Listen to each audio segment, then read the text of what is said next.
नमस्कार दोस्तों, कैसे हैं आप लोग। आज आपकी लाडली बहन दकियानूसी परंपराओं का पार्ट 2 लेके आई है।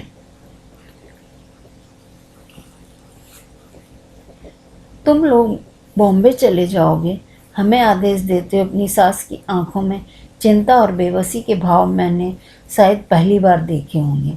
माँ, हम और सोच विचार करके इस विषय में फैसला करेंगे। विवेक के इस आश्वासन पर मेरी सास का आंतरिक तनाव शायद रत्ती भर भी कम नहीं हुआ होगा। अगले दिन से मेरी सास चिड़ी और परेशान सी नजर आने लगी। वे गुस्सा करने के हर मौके पर खूब बोल रही थी, पर कमाल की बात यह हुई, उस दिन बीमार संध्या भाभी के खिलाफ सीधे सीधे एक भी जली कटी की बात उन्होंने अपने मुंह से नहीं निकाली। रविवार के दिन मुझे उन्होंने दसियों बार मुंबई न जाने के कई फ़ायदे गिनाए। अपनी आदत के अनुरूप मैं चुप रहकर सारी बातें सुनती रही। अब बेकार परेशान हो रही हो मम्मी। अभी हमने कोई पक्का फैसला नहीं किया है, मगर हम मुंबई गए भी तो आपको साथ लेके जाएंगे।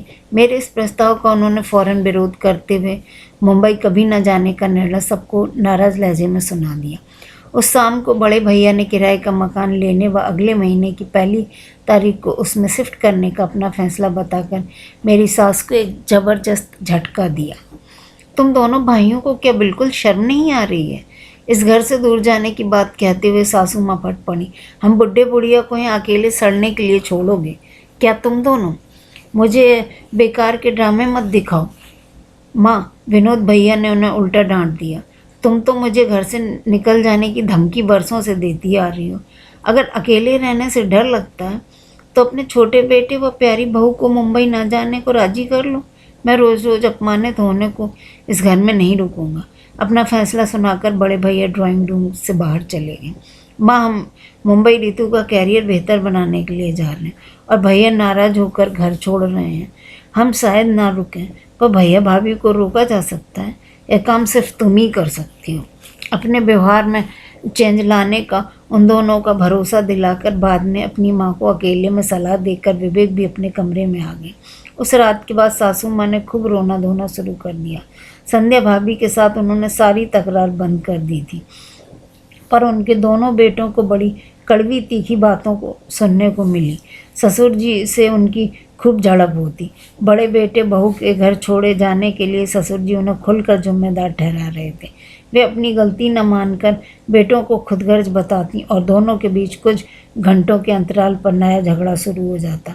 अगला सप्ताह ऐसे ही लड़ाई झगड़े में गुजरा, पर न बड़े भैया के ने किराए के मकान में जाने का फैसला बदला और न ही विवेक ने मुंबई जाने का विकल्प छोड़ा। रोने धोने और चीखने चिल्लाने से कि अपने हथियारों को बेकार जाता देख सासू माँ निराश हो गई और उन्होंने खामोश उदासी से अपनी गिरफ्त में ले ली। उस रविवार की सुबह मैं अकेली संध्या भाभी से मिलने उनके कमरे में पहुंची। बाकी के लोग उस समय ड्राइंग रूम में टीवी पर फिल्म देख रहे थे, पर हाव भावों के सही ढंग से पढ़ते हुए संध्या भाभी ने मेरे कुछ कहने से पहले ही अपना फैसला दोहराया। न मुझे कुछ समझाने की ज़रूरत नहीं है, मैं किराए के मकान में पक्का जाऊंगी, मैंने भावुक लहजे में जवाब दिया। भाभी, अपने अनुभव के आधार पर एक बार जानती हूँ, बुरा वक्त आते देर नहीं लगती। वहीं परिवार ऐसे सदमों व हादसों का सामना कर लेता है जिसके सदस्यों में एका हो, दिलों में प्यार हो। माँ जी को हमारी नहीं तुम्हारी ज़रूरत है, लेकिन मुझे तुम्हारी ज़रूरत है। मैंने एक एक शब्द का पूरा जोर दिया। तुम अच्छा कमाती हो, घर के कामों में एक्सपर्ट हो, तुम्हें किसी की क्या ज़रूरत होगी? सारा घर तो तुम्हारे आगे पीछे घूमता है। उनकी आवाज़ में शिकायत भरी कड़वाहट उभरी। भाभी, आप मुझे प्यार करती हैं ना? मैंने पास बैठकर उनका हाथ अपने हाथों में लिया। हाँ, लेकिन मैं इस घर में सुखी नहीं रह सकती, और अगर आप घर छोड़कर चली गई तो मैं खुद को बड़ा दुखी और असुरक्षित महसूस करूँगी। तुम तो मुंबई जा रही हो, फिर तुम्हें मेरे यहाँ रहने या न रहने से क्या फ़र्क पड़ता है? उन्होंने माथे में बल डालकर प्रश्न किया। आप अगर आदेश देंगी तो मैं मुंबई नहीं जाऊंगी। मैं शरारती ढंग से मुस्कुराई। क्या मतलब? वे चौंक पड़ी। भाभी, मैं अपने मन की बात आज खुलकर आपसे कहूँ? हाँ हाँ।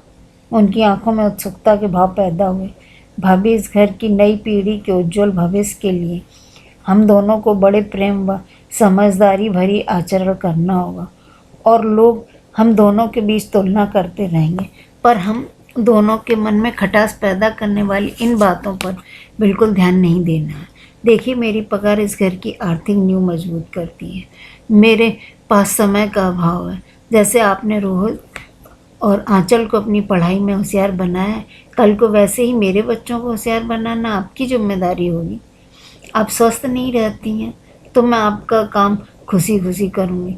तुलना वाली कोई बात ही नहीं है। हम दोनों एक दूसरे को पूरक बने रहें तो ही हमारे घर में सुख, शांति और हंसी खुशी का वास रहेगा। क्या मेरी ये सोच गलत है भाभी? उनके सामने शायद पहली बार मेरी आंखों में आंसू झिलमिला गए। नहीं, पर भाभी, सब बातों को नज़रअंदाज कर हम दोनों को अपनी मजबूत टीम बनानी ही होगी। हमें अपने पतियों और सास ससुर के साथ का सहयोग ना भी मिले तो परवाह नहीं। ये परिवार टूटा तो सबसे ज़्यादा नुकसान हम दोनों का ही होगा। हम दोनों जुड़ी रहें तो छोटे बड़े सबका बेड़ा पार हो जाएगा। उनका नज़रिया बदलने का प्रयास करते हुए मैंने अपनी पूरी ताकत लगा दी। कुछ देर खामोश रहने के बाद भाभी ने आगे बढ़कर जब मेरा माथा प्यार से चूमा तो मैं इतनी खुश हुई कि उनके गले लगकर रो पड़ी। वे मुझे देर तक समझाती नहीं, साथ साथ अपने मन की पीड़ा भी व्यक्त करती नहीं। उस समय मेरे मन के उन सानिध्य में इतनी राहत व शांति महसूस करी कि मैंने मन ही मन उन्हें भाभी के साथ साथ माँ का भी दर्जा दे दिया।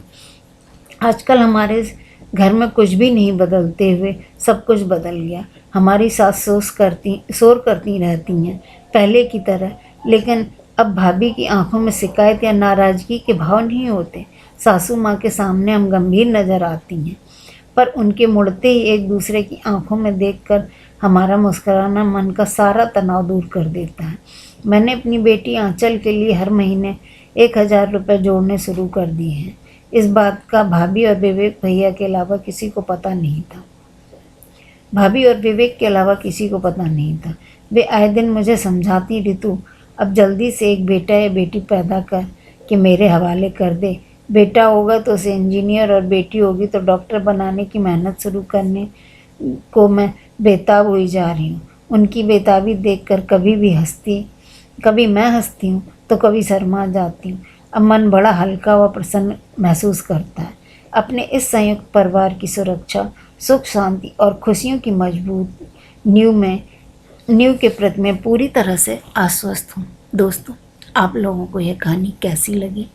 दोस्तों, थोड़ी समझदारी और हिम्मत से हम अपने घर को टूटने से बचा सकते हैं और जॉइंट फैमिली में प्यार से रह सकते हैं। अगर आप मेरे चैनल पर नए हैं तो प्लीज़ लाइक कीजिए, सब्सक्राइब कीजिए और सपोर्ट कीजिए। धन्यवाद।